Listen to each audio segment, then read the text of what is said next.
Huế cao nguyên với bao nguyên tuổi, chàng trai Tây Nguyên.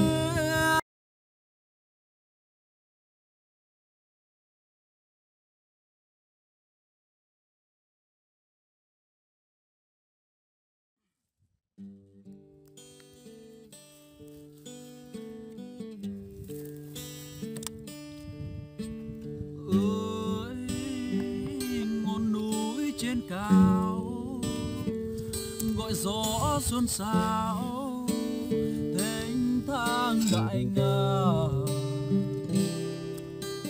theo ngọn gió đi hoa vui với buồn mê núi đồi cà phê xanh ngút ngàn.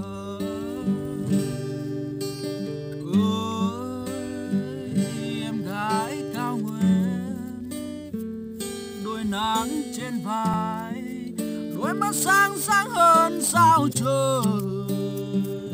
Dù bao gian khổ lắm nhưng vẫn tươi cười. Ta về nghe gió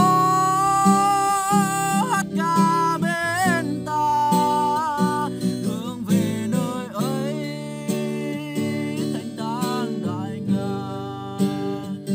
Mai này rồi xa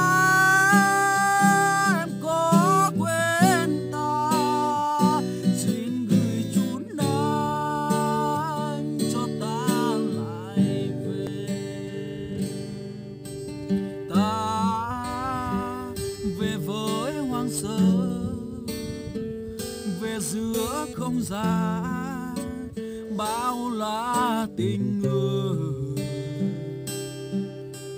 không lừa dối bon chen, ngồi sát bên nhau theo dùi cơn hoa khói thuốc say.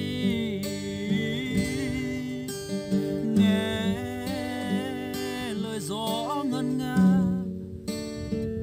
kể những câu ca Huế cao nguyên với bao nguyên tuổi, chàng trai Tây Nguyên mang dòng máu